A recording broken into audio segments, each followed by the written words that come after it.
Human, what are you doing to my body? I'm burning up. The orbital station Helios Reach drifted quietly above a blue-white star.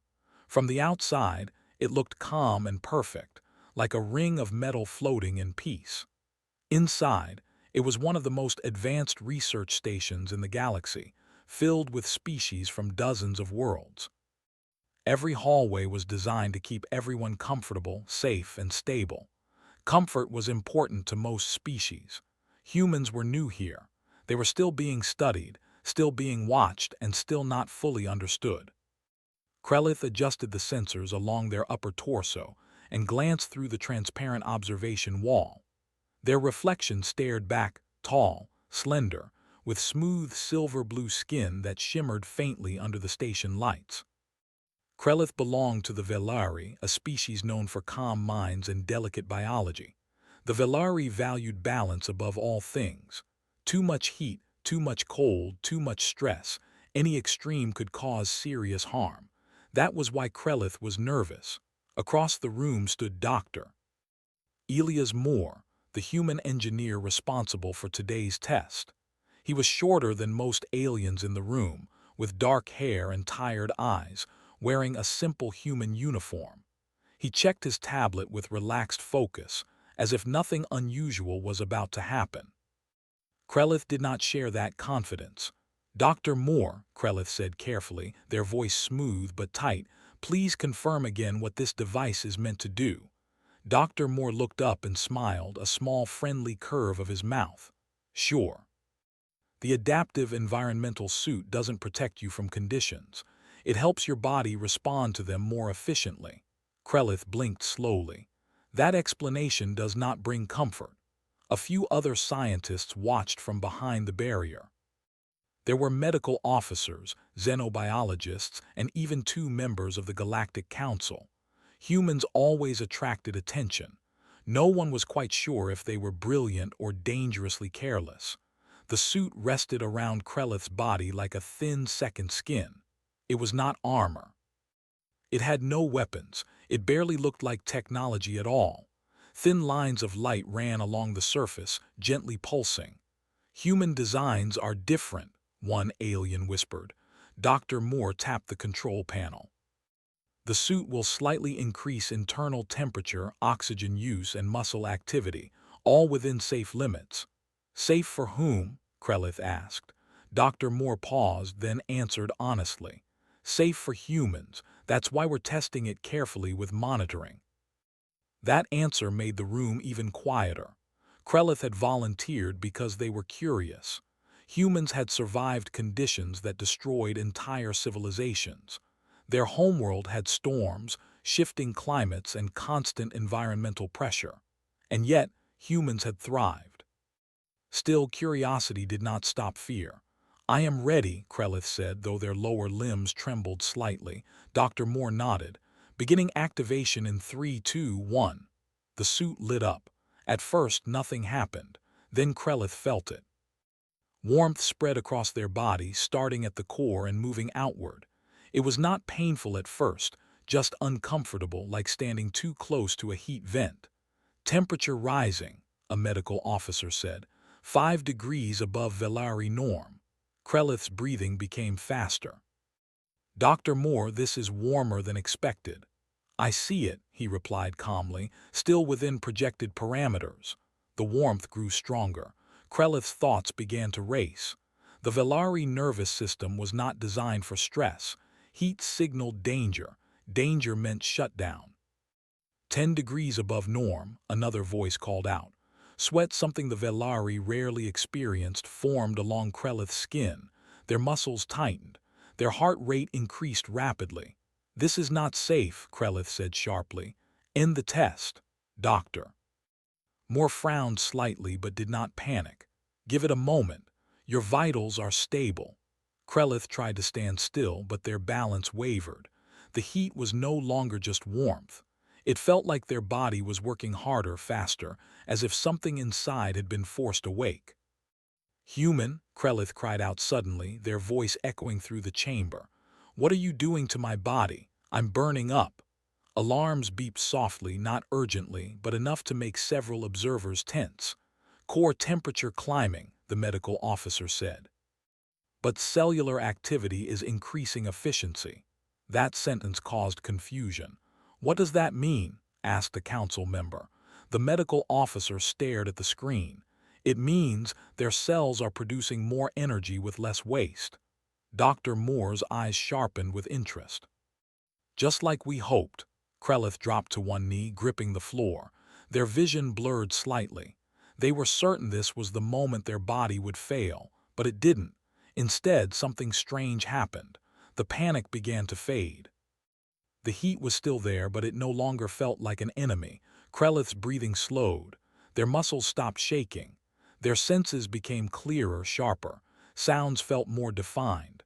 Light seemed brighter but not painful. I can still function, Krelith said, confused. Heart rate stabilizing, the medical officer said slowly. Stress response adapting. The room filled with quiet disbelief. Dr. Moore let out a slow breath. This is what humans experience every day, he said. Not constantly, but often. Our bodies don't shut down when stressed. They adjust. A Velari scientist shook their head. That should not be possible. But it is, Dr. Moore replied. We evolved that way. Krelith stood up again. Their limbs felt heavy but strong, stronger than before. The heat still burned, but it was no longer overwhelming. It felt purposeful. How long can this continue? A council member asked. As long as needed, Dr. Moore said, though I don't recommend it for first-time users.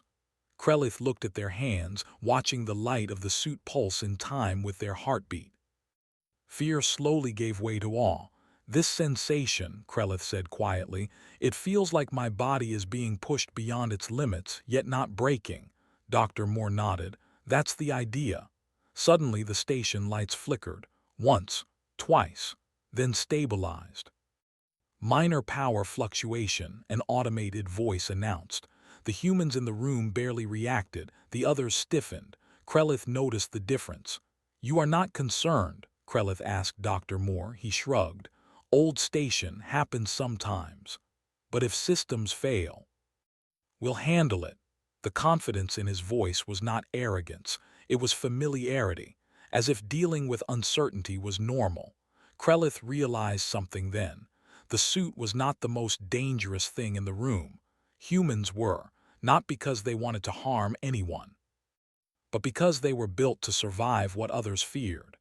As the heat continued to burn within Krelith's body, one truth became clear. Humans did not avoid extremes. They lived in them. And somehow they grew stronger because of it. Krelith sat inside the medical chamber, surrounded by soft blue light and quiet machines. The adaptive suit had been removed, but the warmth inside their body remained. It was not painful. It was not fading either. That was what worried everyone. Outside the chamber, a group of scientists watched the data scroll across transparent screens. Numbers changed constantly: heart rate, oxygen flow, neural activity, muscle response. The readings did not match anything in the Velari medical database. This should be impossible, said Dr. Veshna, a senior Velari biologist. Their species cannot maintain this level of internal heat without damage. But there is no damage, replied the human doctor, Dr. Lena Ortiz, scrolling through the results. In fact, there's improvement. Krelith heard every word. Their hearing felt sharper than usual. Even small movements sounded clear and precise, like the world had increased its detail. I feel awake, Krelith said slowly. More than before, Doctor. Moore stood near the chamber, arms crossed, studying Krelith with careful interest. That makes sense. Your nervous system is responding to controlled stress. The word stress made several aliens uncomfortable. Stress is harmful, Veshna said firmly. It leads to system failure. For many species, yes, Moore replied. For humans, it's a signal, a message that says, adapt now. The medical chamber opened with a soft sound. Krelith stepped out carefully. Their legs felt steady, strong. They expected weakness after such strain, but instead their balance felt better than before. How are you standing? A council observer asked. Krelith looked down at their feet, surprised. "I do not know, I should be resting." Dr. Ortiz smiled slightly. "Humans often feel that way after training." "Training?" Veshna repeated. "This was a test, not preparation." Moore turned to face them. "That's where humans are different. We treat difficult conditions as preparation for worse ones." Silence filled the room. Krelith flexed their hands slowly. The warmth inside them pulsed with each movement. It felt like energy waiting to be used. "This sensation," Krelith said, choosing their words carefully, "it is uncomfortable but also empowering." That made several aliens shift uneasily. "In the experiment," one council member said, "this level of risk is unacceptable." Before Moore could respond, the station lights flickered again. This time they did not stabilize. The soft glow dimmed. Screens blinked. A low hum changed pitch, deepening into an uneasy vibration. "Power instability detected," the station's system announced. "Secondary systems preparing for load transfer." Humans reacted immediately. Moore moved toward the main console. Ortiz began giving instructions without raising her voice. Two other humans in the room were already checking manual systems. The alien scientists froze. "Why are they not evacuating?" Veshna asked. "Because this is not an emergency yet," Ortiz said calmly. "Just a problem." Another flicker ran through the station, stronger this time. Gravity shifted slightly. Krelith felt it instantly and adjusted without thinking, spreading their stance, steadying themselves. They noticed something important. They had not panicked. Around them, several aliens struggled to stay balanced. One collapsed into a chair, breathing too fast. "Environmental controls failing in Sector 3, the system announced. "That sector houses mixed-species labs," Moore said. "We need to reroute power manually." "That will expose personnel to unsafe conditions," a council member protested. Moore nodded. "Yes. Then it is unacceptable. But necessary," Moore replied. Before anyone could stop him, he moved toward the maintenance corridor. Two other humans followed without hesitation. Krelith watched them go. Something pulled at their thoughts, a strange urge. The warmth inside them surged slightly like a quiet push forward. "I will assist," Krelith said suddenly. Several heads turned. "You are not trained for this," Veshna said sharply. "I was not trained for the suit either," Krelith replied. "Yet I remain functional." Moore stopped and looked back. He studied Krelith for a moment, then nodded. "Stay close. Follow instructions exactly." The maintenance corridor was hotter than the labs. Emergency lighting cast long shadows along the walls. The air felt thick and dry. Krelith expected discomfort. Instead, they felt capable. Their breathing stayed steady. Their vision stayed clear. The warmth inside them matched the heat outside, not fighting it but blending with it. "Temperature rising," Ortiz said through the communicator. "How are you holding up?" "Fine," Moore answered. Krelith hesitated, then spoke. "I am also fine." There was a pause. "Noted," Ortiz replied carefully. They reached the manual power junction. It was designed for human use, simple levers, physical switches, no delicate touch required. "The system is jammed," one human said. "We need to hold the override open while rerouting." "That will require sustained force," Moore said. "Several minutes at least." Krelith stepped forward. "I can help." Moore looked at them. "This will increase your internal heat further." "I know," Krelith said. They placed their hands on the lever beside Moore. The metal was hot, very hot. It would have been unbearable before. Now it was only challenging. Together they pulled. The system resisted, then shifted. Power surged through the station. Lights brightened in the distance. The deep vibration softened. Krelith felt the strain immediately. Their muscles burned. Their core temperature climbed. Yet their body did not fail. Their thoughts remained clear. Their focus sharpened. The discomfort became a rhythm, something to endure, not escape. Minutes passed. "Power reroute complete," Ortiz announced. "Environmental controls stabilizing." Moore released the lever and stepped back. Krelith did the same, breathing hard but steady. They waited for the weakness to come. It didn't. Instead, Krelith felt a strange sense of pride. Back in the lab, the alien stared at them in disbelief. "You should be unconscious," Veshna said. Krelith shook their head slowly. "I feel stronger." Medical scans confirmed it. Muscle efficiency had increased. Neural response time had improved. Stress markers were present but controlled, balanced, and fading naturally. "This defies our understanding of biology," a council member whispered. Moore folded his arms. "That's what people said about humans for a long time." Krelith looked at the humans differently now. Not as reckless beings, but as creatures shaped by challenge. "You live like this?" Krelith asked quietly. Moore smiled faintly. "Not always, but often enough." The warmth inside Krelith finally began to fade, leaving behind something new, a memory of heat that did not destroy but changed. And deep inside, a realization formed. Humans did not survive the galaxy because it was safe. They survived because they were ready when it wasn't. The station was stable, but something had changed. The air felt tense, heavy with unspoken thoughts. Scientists walked slower. Council members spoke in quiet voices. Everyone had seen what happened in the maintenance corridor. They had seen a Velari endure human-level stress and survive. Krelith stood near the observation window, looking out at the star beyond the station.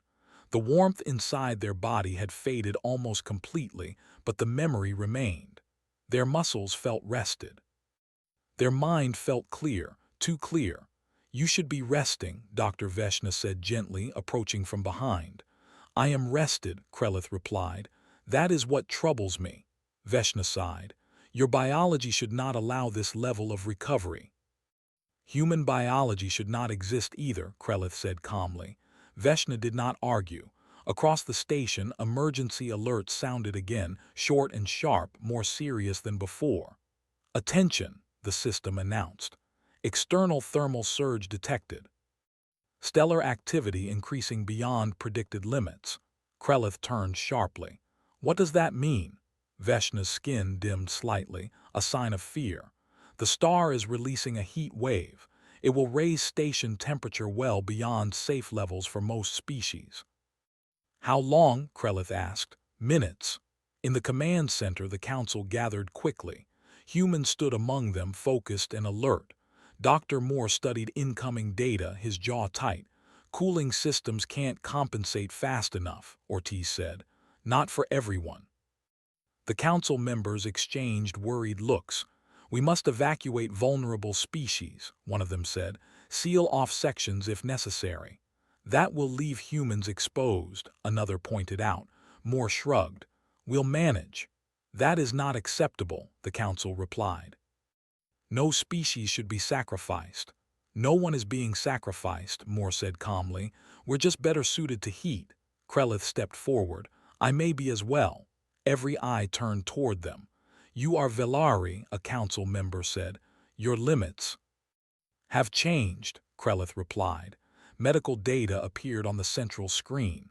The readings from Krelith's body were still elevated, still adaptive. Ortiz leaned closer. "They're not human level," she said, "but they're closer than any non-human I've ever seen." Silence followed. The station shuddered slightly as external temperature climbed. "Sector 5 is already overheating," the system announced. "Occupants advised to relocate." Several alien species began to panic. Their bodies were not built for this. Heat meant danger. Stress meant shutdown. Humans moved. They opened manual vents. They guided others through cooler corridors. They carried equipment, adjusted systems, and worked without complaint. Krelith watched them and understood. Humans did not wait for comfort. They acted inside discomfort. "I will assist again," Krelith said. Veshna grabbed their arm. "You cannot keep pushing yourself like this." "I can," Krelith replied softly. "And so can others. They simply do not know how."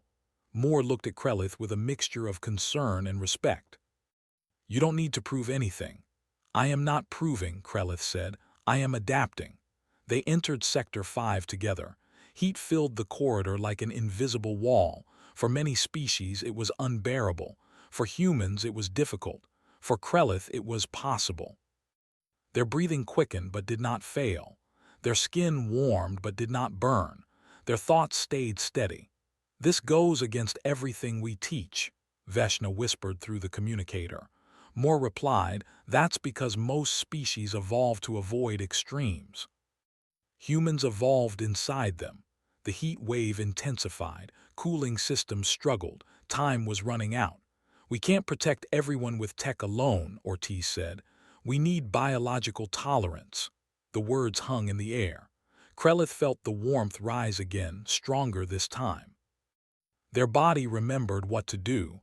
Heart rate adjusted, muscles shifted, fear stayed distant.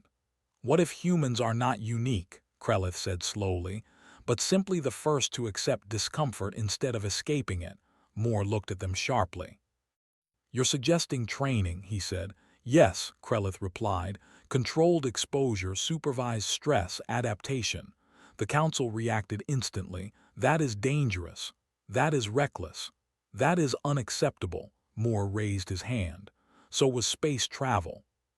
So was leaving our homeworld.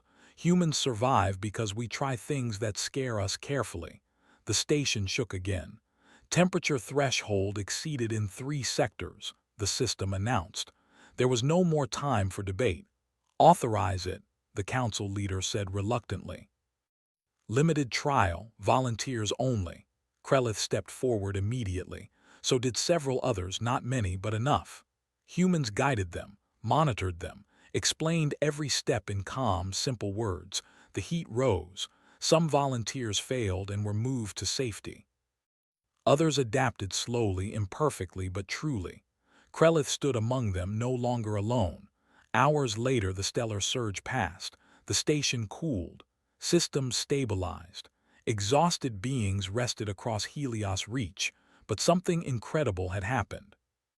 Multiple species had exceeded limits once thought absolute. Medical teams reviewed the data in stunned silence. "This changes everything," Veshna said quietly. Moore nodded. "It always does." Krelith sat beside the observation window again, watching the star calm. "I once believed balance meant avoiding extremes," Krelith said. Moore listened. "Now I understand," Krelith continued. "Balance can also mean surviving them." Moore smiled. The council released an official statement that day. "Humans are not dangerous because they ignore limits. They are dangerous because they teach others that limits can move." Krelith closed their eyes, feeling the last trace of warmth fade into strength. The galaxy had seen humans endure. Now it had seen them lead. Weeks passed after the stellar heat surge, but Helios Reach was no longer the same station. The metal halls were repaired. Systems ran smoothly again. The danger had passed. Yet something invisible had changed, something far more important than technology. The galaxy was watching. Krelith stood inside a new training chamber, one designed jointly by humans and Velari scientists. Soft lights lined the walls. Temperature controls were precise, adjustable in slow, careful steps. Medical scanners surrounded the room, watching every heartbeat and breath. This chamber did not exist before humans arrived. Now, it was one of the most important rooms on the station. Krelith took a steady breath as warmth began to rise. Not sudden, not overwhelming, controlled. Dr. Veshna observed from behind the barrier, her expression focused but no longer fearful. "Temperature increase at 3%, she announced. "All readings stable." Krelith felt the heat spread through their body, familiar now. Their heart rate increased slightly. Muscles tightened, then adjusted. They did not panic, they adapted. Across the room, Dr. Moore watched quietly. He said little these days. He did not need to. The results spoke for themselves. Around the station, similar chambers were active. Other species, carefully selected volunteers, were undergoing the same process. Not to become human, not to copy them, but to learn from them. Krelith remembered how afraid they had been during the first test, how the heat had felt like a threat, how they had believed their body would fail. Now that fear felt distant. The session ended. The temperature lowered. Krelith stepped out of the chamber without assistance. "You continue to recover faster each time," Veshna said, amazed. "Your body remembers." "Yes," Krelith replied, "it learns." That word had once belonged mostly to humans, not anymore. Later that day, the Galactic Council convened. Representatives from many worlds appeared as glowing projections, filling the vast chamber with color and sound. Dr. Moore stood beside Krelith, not as a subject but as an equal. The council leader spoke first. "The events at Helios Reach have challenged long-held beliefs," they said. "We believed survival required strict control and comfort. Humans have shown another path." Screens displayed data: improved resilience, faster recovery, increased tolerance across multiple species. "These results are undeniable," the leader continued, "but they raise a question." The chamber grew quiet. "Are humans an exception?" the leader asked. "Or an example?" Krelith stepped forward before Moore could speak. "I will answer," Krelith said. The council allowed it. "My species believed that discomfort was a warning," Krelith said calmly. "A sign to stop, to retreat. Humans taught us that discomfort can also be information." Murmurs spread through the chamber. "It tells you where you are weak," Krelith continued, "and where you can grow." They turned slightly toward the human delegation. "Humans do not seek suffering," Krelith said, "but they do not flee from it either. They face it, study it, and survive it." Moore watched quietly, pride clear in his eyes. "The heat did not destroy me," Krelith finished. "It shaped me." The council leader nodded slowly. "That philosophy," they said, "will change galactic medicine, training, and exploration." A pause followed. "Humanity is hereby recognized as a foundational adaptation species," the leader announced.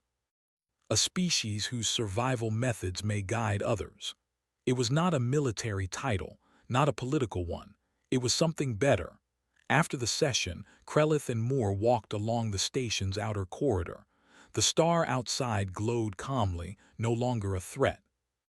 "You spoke well," Moore said. "I spoke truth," Krelith replied. "You gave us that truth." Moore shook his head. "You found it yourself." Krelith considered that. Perhaps that was the most human lesson of all. Months later, ships began arriving from distant systems. Scientists, explorers, and observers came to Helios Reach, not to study humans as strange creatures, but to learn from them. Human training manuals were translated. Human medical theories were adapted. Human ideas about stress, recovery, and growth spread quietly through the galaxy. There was resistance, fear, debate, but the results were impossible to ignore. Exploration crews survived harsher worlds. Space stations were built closer to unstable stars.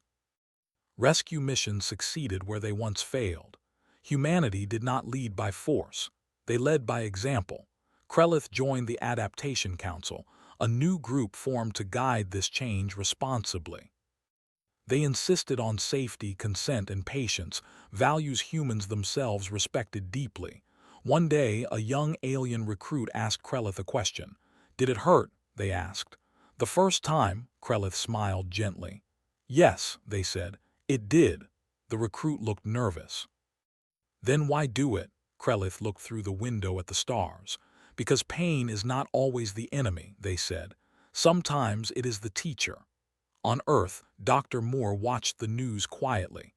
Humanity's role in the galaxy had changed, but humans themselves had not.